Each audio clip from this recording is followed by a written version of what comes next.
And if we focus the community and do a mapping of that and really get the stakeholders to buy into this plan, in which they soon become a part of, they have ownership. Mm-hmm. And so from that ownership, they're invested in the outcomes. And in many communities, especially from the immigrant perspective, the governments are not very accessible. Yeah. And again, that makes it difficult. People think about the government as a place where you don't have much accessibility, so you don't know what's going on. You don't need to make any decisions beside from voting. Well, political systems depend on citizen involvement. Mm-hmm. You can't just talk about it. You have to be about it. Yeah. So if we're having problems with the language, get over it. The kids work it out. They don't have a problem with it.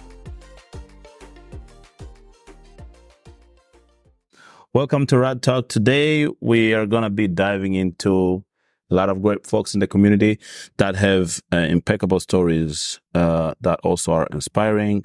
And those stories actually shape our community. So today we'll have the honor of speaking with Monica Robinson, who is a city council member for the city of Harrisonburg and has been an advocate for social justice and inclusion for a very long time. Her journey into public service was inspired by her grandfather, who had a tireless effort to improve the lives of African Americans in the community. So she has worked as a teacher and now in her role as an executive director of the Shenandoah Valley Black Heritage Project.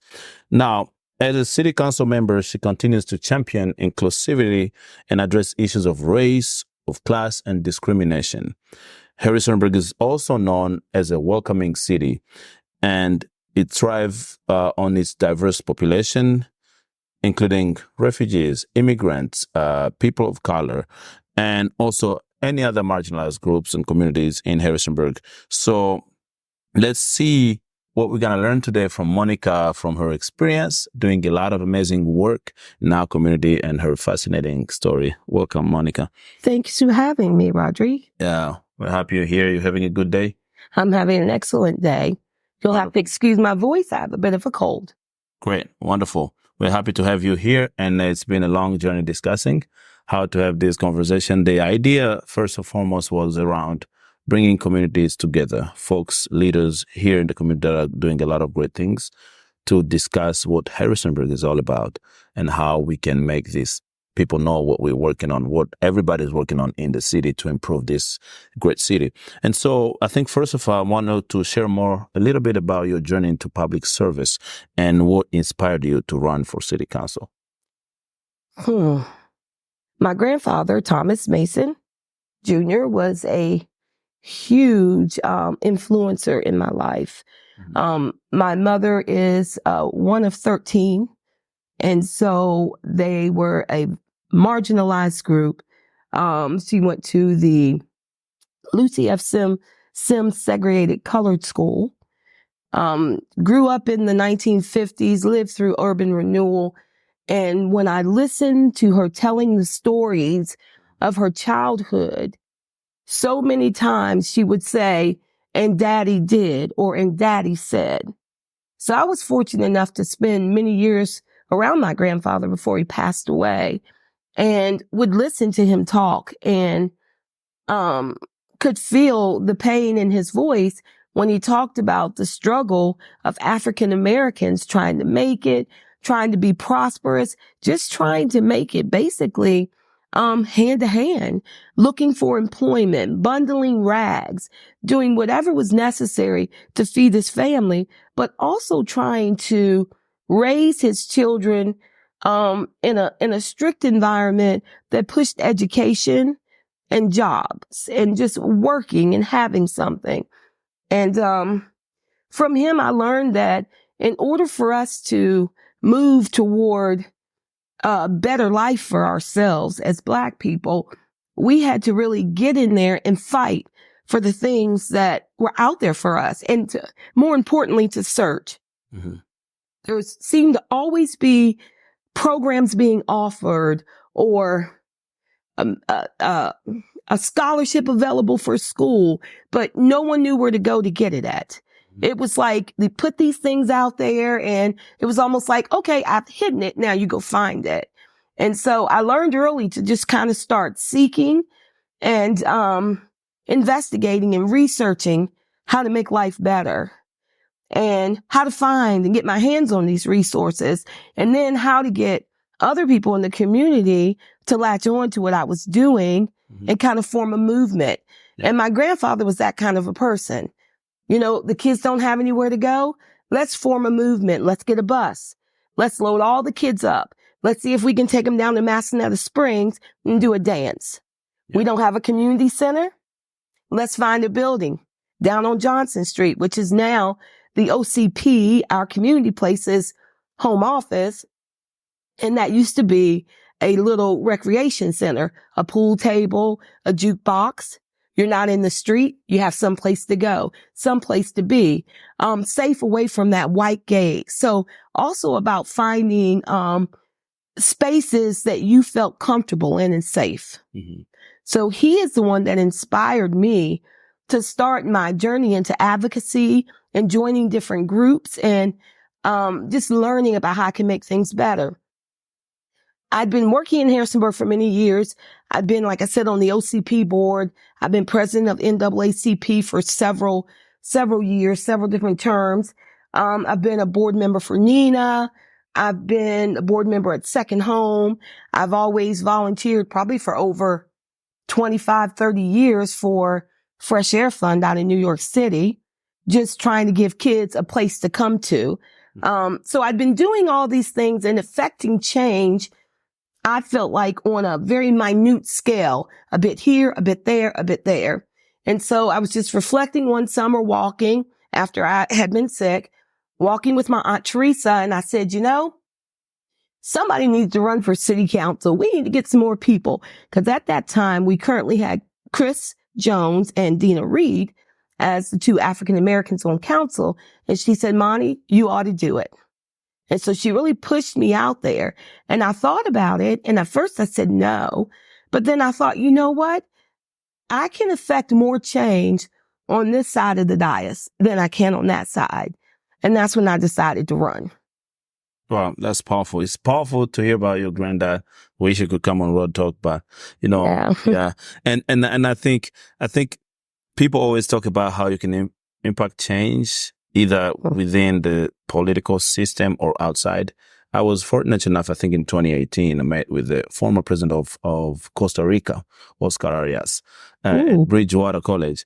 And the only question I asked him was, what do you think young people could do if they want to make, to be part of the change that they want to see or improvement of their community? Do they have to join the political systems or be part of political, world, or would they just do it outside of that? And his answer was clear and simple. You cannot impact change the way you think outside of the system. Because if you're in the system, you're able to move the needles. Yeah. If you're not in the system, it's difficult for you to move the needles because you don't know what's going on. And so, I'm sorry. That's one thing I learned with being on city council is that what we think, how we think the city operates is totally different when you're over here seeing it from the inside out. Yeah, that's amazing. And your dedication to social justice and community involvement is truly inspiring. Thank you. I've seen you over different initiatives and work, and very soon, the International Women's Day and other initiatives in the city, the Immigrant Leadership Summit, and all these initiatives.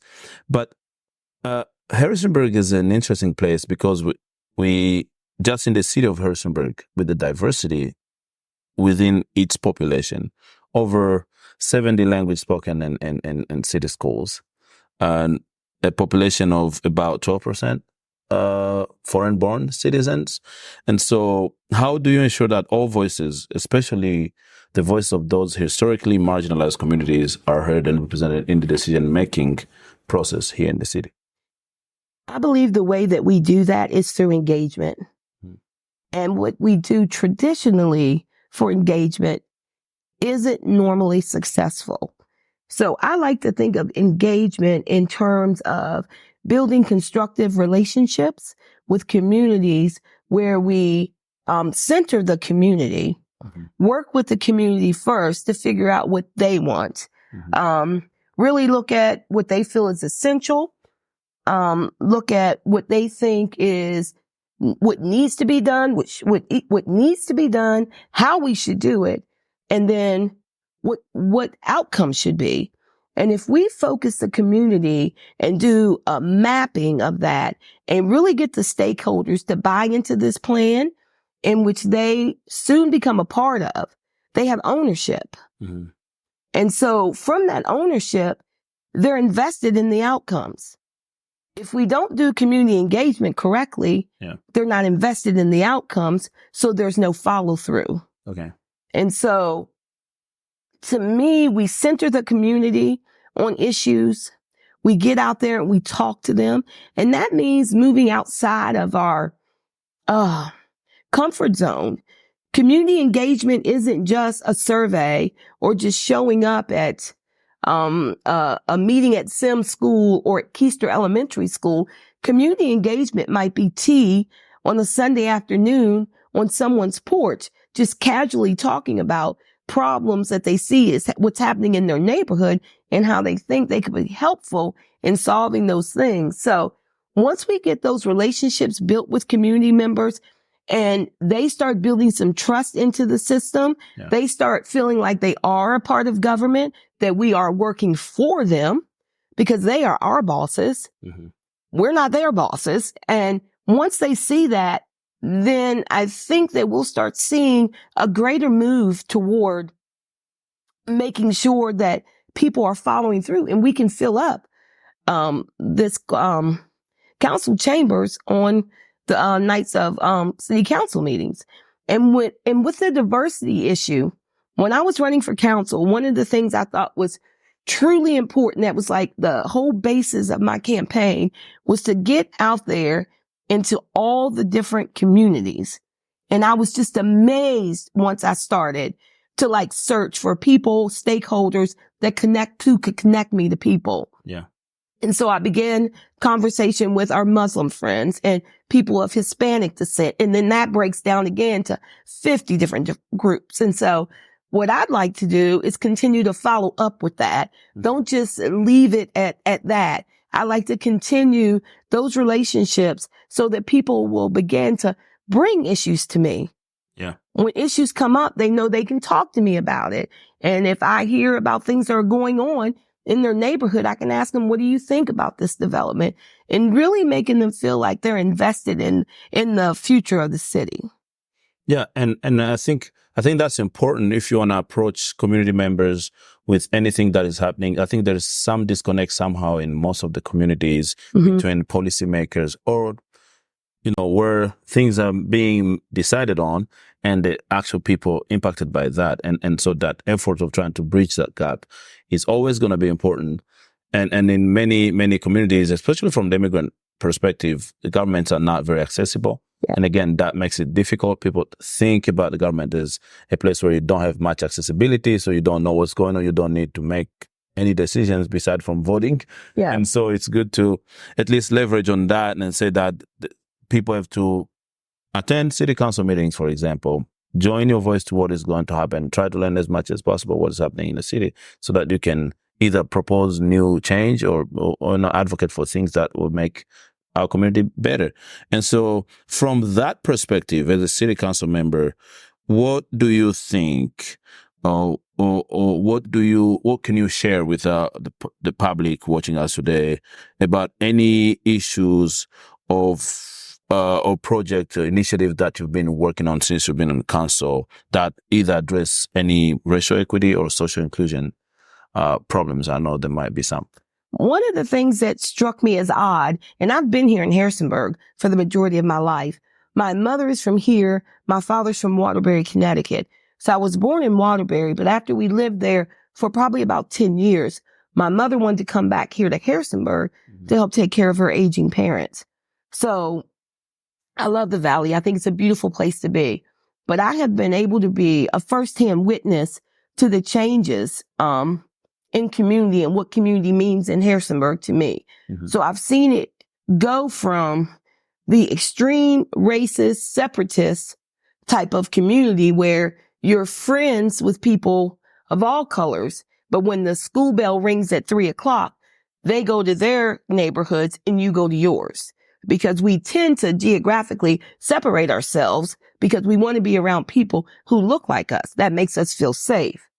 So one of the things that I've been looking at is past decisions that have been made, looking at things like our comprehensive plan, to look at how the city has developed over the years, looking at why do we have neighborhoods that are very exclusive and there's nobody who looks like us that lives there, and looking at the development in those neighborhoods as opposed to what's in the neighborhood that I live in. And so really trying to come into city council with a very transparent view on what I want to see happen. And that is that we have equitable allocation of resources all over the city.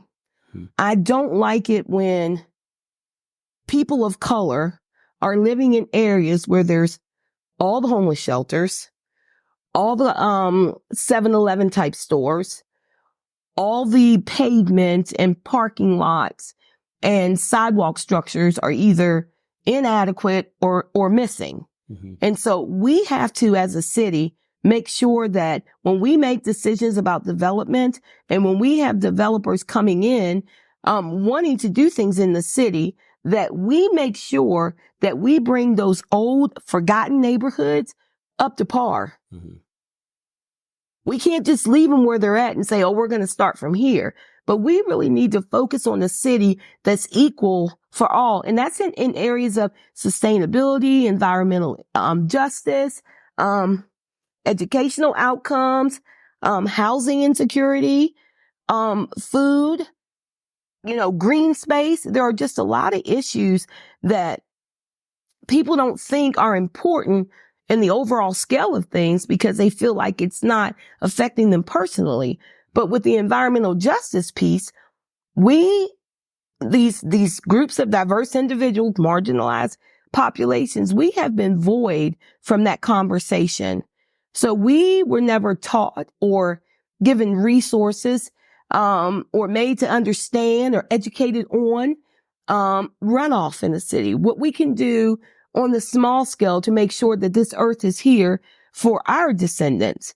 So we lack that knowledge. So a lot of people now who are into this totally environmental phase of living life are eons beyond us because they grew up implementing these things in their household. We did not. We have to start getting educational resources in there and getting our people up to speed on what's going on. How do we get a solar on our houses? Solar, electric cars, that stuff is usually reserved for the higher tier. Yeah. We're struggling with affordable housing, transportation, and childcare. We can't really worry right now about how we're going to purchase solar panels. So there's just been a lot of discrepancy in terms of how we allocate things out. And I just want to be a good steward about making sure that if there is a program that's available, that I'm advocating for it. I'm telling people about it. I'm handing out flyers. I want to make sure in the work that I do at Shenandoah Valley Black Heritage Project, that everything we do there on our building, which is located in the marginalized community of the Northeast neighborhood, everything I do there has an environmental initiative attached to it.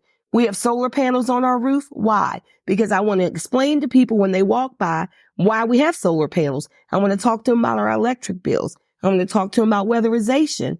I want to talk to them about our permeable pavement and why we have pavement so that we have less runoff. And when we don't have less runoff, what happens with that? Yeah. Where's this water going? So those are some of the types of things that I am very interested in going forward. But there's also those key issues that we really don't have to name because these are things that every person on council is interested in. We're interested in economics and jobs. We're interested in housing. We're interested in affordable rent. We're interested in the ALICE population, asset limited, income constrained working population of people. We're interested in childcare. Those are just givens. We're going to fight for those all the way across the board. But then there are some things that tend to just get hidden. Yeah. So I just want to make sure that I can use my voice as a platform so that I can speak to those issues in these marginalized communities. Yeah. And speaking of Harrisonburg, as a community that is very diverse with over 50,000, I think 55,000 people living in Harrisonburg community, what I'm trying to understand is how do you think that the city's history influenced its current social fabric and sense of community, given that we have also a lot of people from many places in the world, immigrant communities, refugees, people from different backgrounds? That's a very good question. I think about Harrisonburg and the cultural heritage. And what's so odd to me is that, like I said, living here, for this now to be a city for all, a refugee resettlement city, is amazing. Because I remember when I was the only Black child in an entire grade of 30 students. So to see somebody that looked like me was enlightening at lunch. But now my grandkids go to school with children who speak multiple languages. And so to see how our community has changed over the years is just, man, it's just, whew. I think that the history and cultural heritage of Harrisonburg has influenced the current social fabric and sense of community among residents by fostering a sense of belonging. We find that a lot of folks want to move here. And the reason why they want to move here is because this community is so diverse that there are already, for instance, established houses of worship. There's already places to go to be with people who look like you, who speak the same language that you speak. There's people that you can go to help you get the services that you need, or either can tell you where to get those services. So being in this community, I think it promotes like social adhesion. Like it encourages us all to get in there too, and it's to help one another out. And by doing that, we start learning about each other's culture, and where maybe where you're from, you may be lacking in one thing, and I could be able to help you with that. But then you can help me understand something about where you're from. And believe it or not, apparently it boosts tourism. People want to come here. Yeah. They want to see what's so great about Harrisonburg. We have quite a few restaurants. That's definitely a reflection of the diversity of the city. People love that. They love that downtown Harrisonburg Renaissance is now offering a more diverse selection of events that encourage folks to come downtown. It used to be back in the day, as they said, no reason for us to come downtown. I mean, unless we had an event in our neighborhood, everything that was held downtown was centered or catered to a more white population of people. So there really wasn't any need to be here. Okay. And so I think your background as a teacher and now in the city council member allows you to bridge the gap between education and community leadership. And so what advice would you give to young people who aspire to make a difference in their communities, especially in addressing issues of social justice and inequity? Well, political systems depend on citizen involvement. You can't just talk about it. You have to be about it. I would suggest that they attend council meetings. They attend other community meetings. Pay attention to the issues that are going on. We're constantly having opportunities for silent protests, nonviolent protests. There's informational sessions on different things that people are fighting for. If you want to learn about what's going on in Gaza, if you want to learn about what's going on in the Congo, you can look and find that information out. So if you're a young person and you want to be involved, the first thing you have to do is just step out there. You have to figure out what issues are important to you. you have to align yourself with groups that support those issues, and then start learning about grassroots organizing, and then just what's happening on the ground. Because although that seems like it's not important, that's the most important portion or part of being in the political system or as an advocate. And you have to know what you're talking about. So you have to read, you have to study, you have to stay up to date on local events, what's going on globally. And it just amazes me because I feel like I'm a well-read individual, but I could never keep up with everything that's going on in the world. So it's just good to kind of take that part, like just try to stay on top of it, but don't try to be a master of all things. But just do it. Just work. Do the work. So basically, the best time to start getting involved is probably when you're still young, because you get a lot of opportunities to make mistakes and not understand much of the stuff, but still learn to understand them later and be able to make a big difference in the community. Yes. Because I think the idea behind politics is like in most countries you see politicians are people a little bit older, and there's not much young people's input in any of the things. Even in organizations you'll see, they talk about young people change the world. The change that needs to happen needs to come with young people. But not many young people are involved in anything. They're now bringing them to be part of the discussions. They just want them to start making those big decisions about what they want to change in their lives. So join anything that you can, right? Community Doing events. anything. And also get a mentor. Great. I'm here. I could use an intern. Yeah. Come in and start interning for someone that's in office. Interning for a president of a group. Yeah. I've had plenty of interns when I was the president of the NAACP, and they basically were learning how these organizations run. And so that helps you a lot right there. But with women in politics now, these young women can look and see themselves mirrored in us. Mm-hmm. Whereas that wasn't the case before. When I was younger, we know what this looked like up here. Yeah. And it didn't look like me as a woman, white or black. Yeah. And so it was very hard to see yourself in those positions. And it seemed like if we did finally get someone of color, we had Mr. Elon Rhodes, who was on City Council. Wonderful, wonderful example. Then we had Mr. Larry Rogers, who was the mayor. Both African-American males, but we didn't have any African-American women until Dina Reed came on, got elected, and became mayor. But how many years did that take? So as I'm growing up, wanting to see myself in these spaces, there were no examples available. Yeah. But now you can see yourself in these places. Yeah. That's amazing. And so the city of Harrisonburg has remarkably changed over the years, right? About 10% increase since 2010. So that means that the city is growing. But in your opinion, what are some of the biggest opportunities to further grow, right, the city in terms of development in the city? Instead of opportunities, we know there's a lot of production around the city, but also how if the city is growing, for example, how do you think that we can leverage that growth and those resources to all residents in the city? Okay. Yeah. Well, one of the things that Harrisonburg City is good at is bringing people and developers or firms together.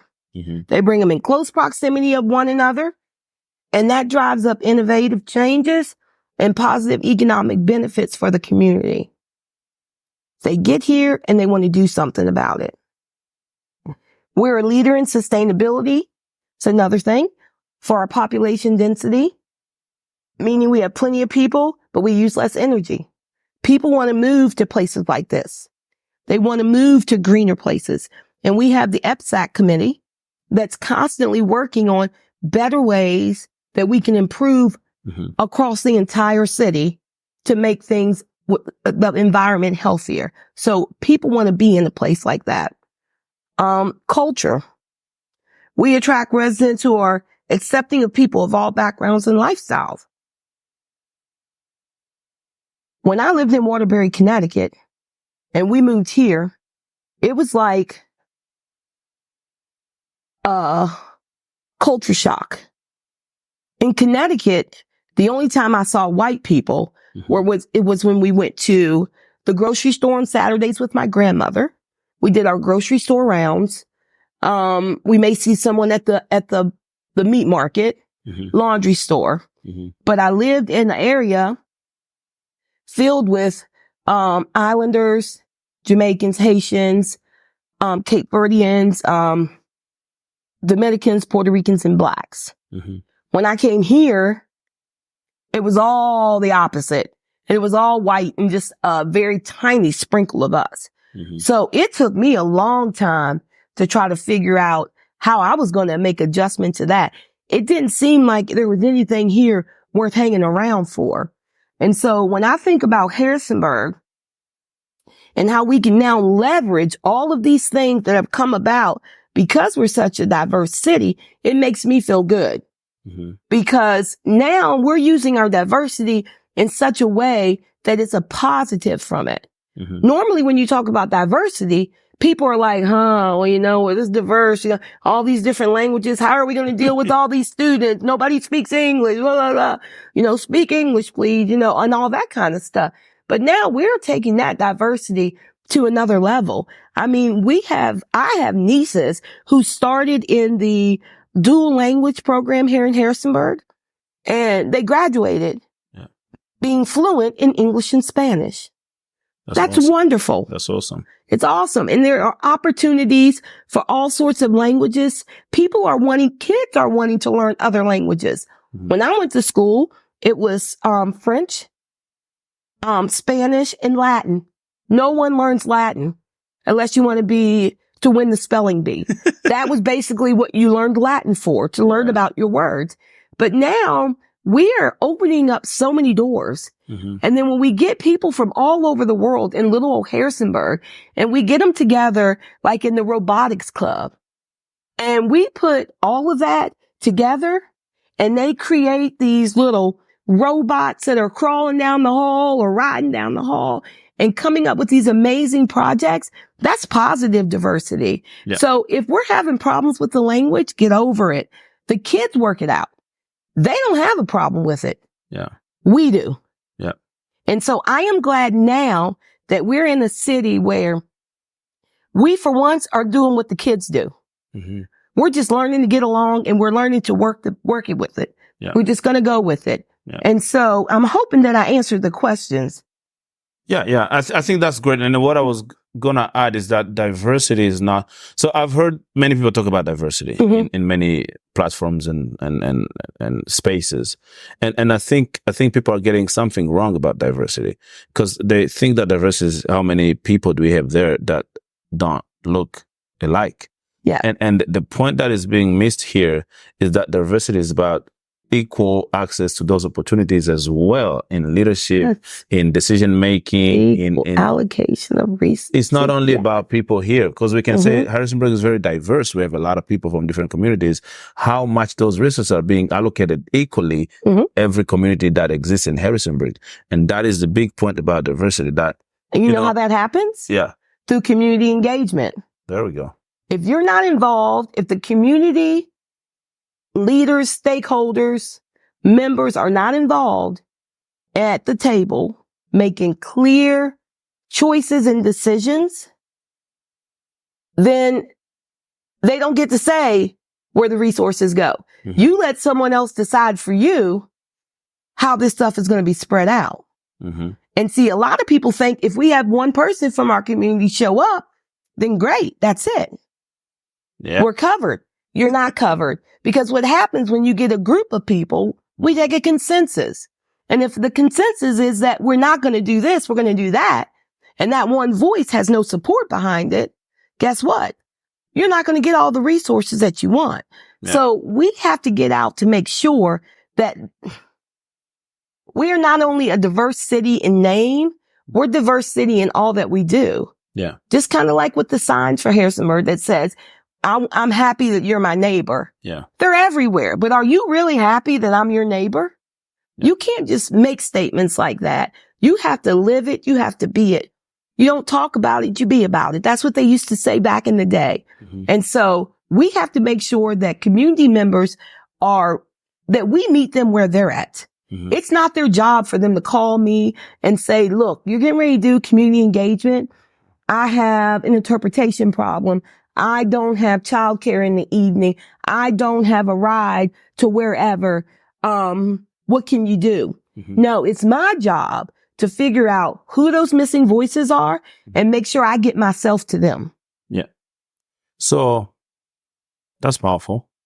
That's amazing. We need to really get involved as soon as we can and as much as we can, because that's the way to move consensus Yes. and community belonging as much as we can.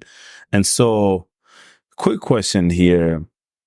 If you were to go, what are the spots that you, when you wake up, you say, this is a place that I would want to go. If you want to go one place in Harrisonburg, what's that go-to place? Oh, if I want to go to one place, Yeah. it would probably be to one of our parks. Okay. And I'm not thinking in terms of buildings. Like if I wanted to go someplace just to relax Mm-hmm. and just to see Mm-hmm. the beauty, Yeah. I would probably go to one of our parks, because most of our parks are in a place that you can see the beauty of the Lord's work. Mm-hmm. So if I'm at Hillendale Park, I can see the landscape. If I'm at Ralph Sampson Park, I can see across the city. Yeah. And I can see the development and the happenings of places. If I'm over at Waterman Elementary School, I see all of this green space and kids running and kids at the basketball courts. I really see people at the parks intermingling more than any other place. Mm-hmm. So there's nothing to be at a park and see kids who don't know each other at a sandbox playing. Yeah. You know, parents talking and just enjoying the city and just enjoying the resources that we have here. We're very fortunate. I come from a place in an inner city where it's not always safe to be at a playground. Your kids could pick up drug paraphernalia, or there could be razor blades left out. You just don't know. It's not safe. We're not there yet. So those are the places in Harrisonburg I would visit. Great.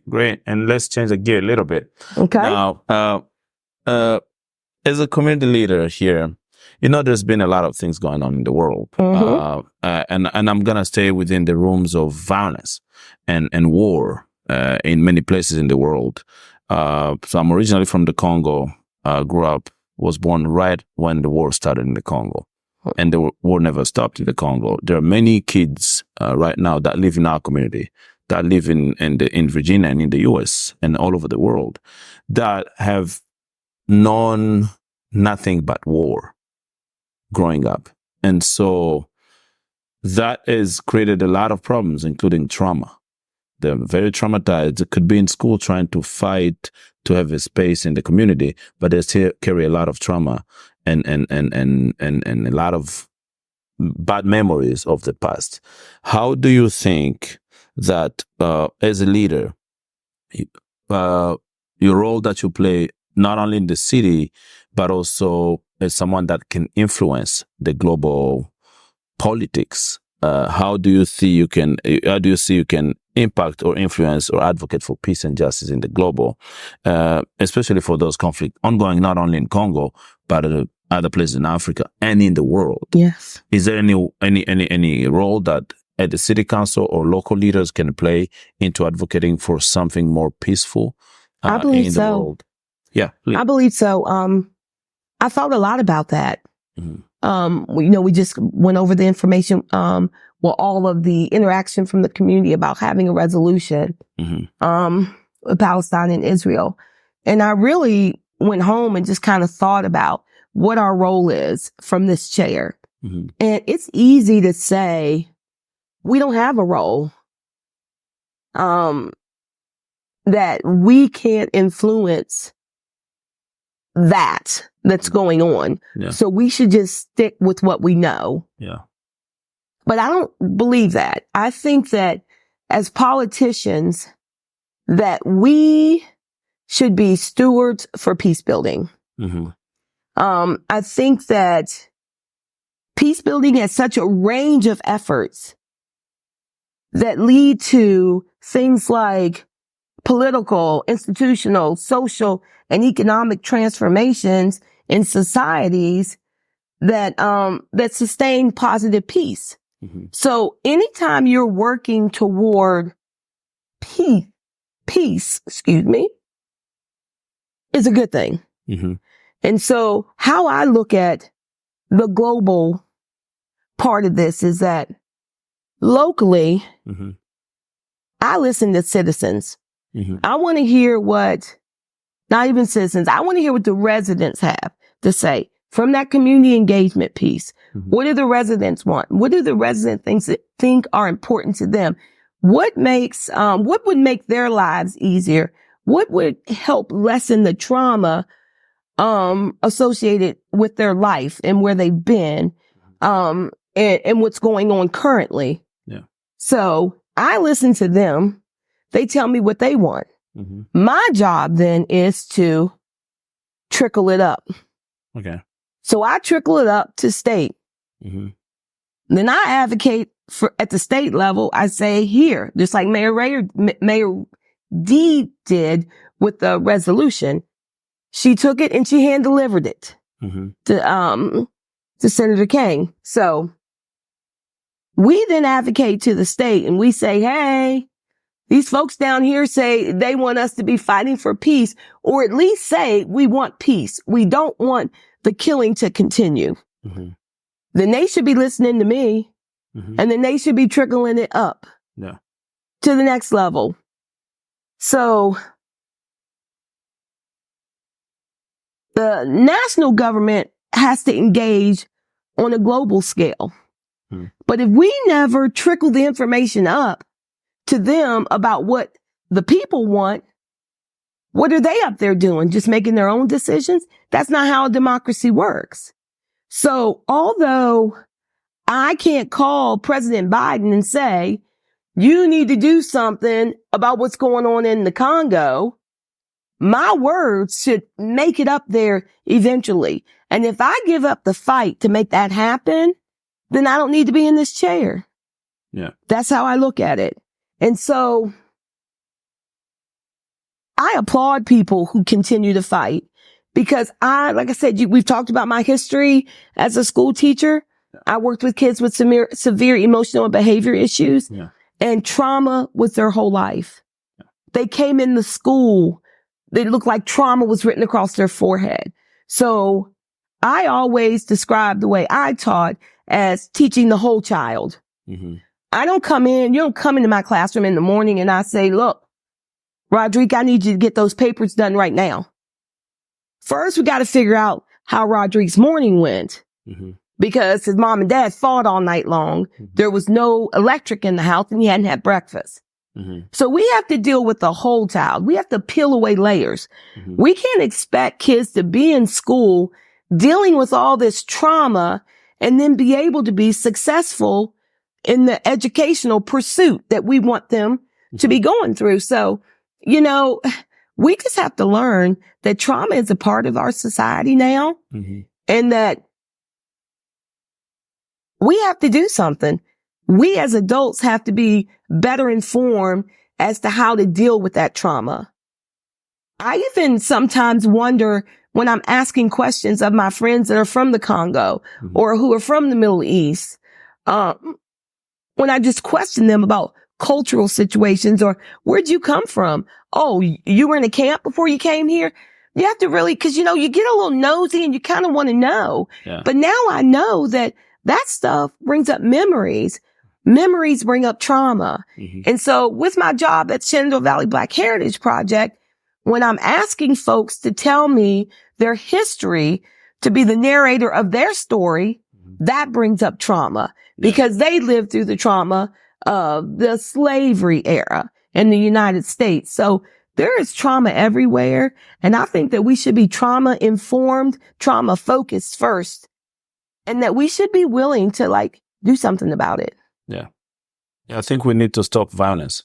Yes. Violence is negative. I think some people might call it whatever they want to call it. I think violence is negative. Violence is something that needs to stop. War is not something good. no one wins. I keep saying that to everybody when we talk about war. No one wins in the war. War, everybody loses. People die. People lose their loved ones. People lose their tear up their country, their houses, belongings. They have to run away. They lose their homes. Whole towns are decimated. And trauma that is not healed is transferred. And that's the part that when people are talking about war, they don't understand. Like those kids that lost their parents, even when they grow, if we don't heal that process and the war is still continuing, then that is being transferred from them to their kids for the next generation. Yeah. And every time that everybody loses someone in the war, that rage comes in of saying, why did I lose my parents? Yeah. Because of this war. Maybe someone was part of the making this war happen. What should we do next? And I think that's my personal point. War needs to stop, no matter what the reason or the cause or killing the motivation that is coming from. War needs to stop. So it was a great conversation today. I was blessed to have you on RodTalk, where Well, thank you for having me. Yeah, not only discuss about your story, and I learned more than I didn't know before, but also the passion that you have for making this community a better place for everybody, more inclusive, more available and accessible and sustainable. And so that has been a wonderful journey to discuss with you. And so to all our viewers, do not forget to like, share, subscribe, and comment on this, and give us more questions. Tell us who do you want us to invite next on RodTalk. So stay tuned and be blessed. Peace out. Thanks again.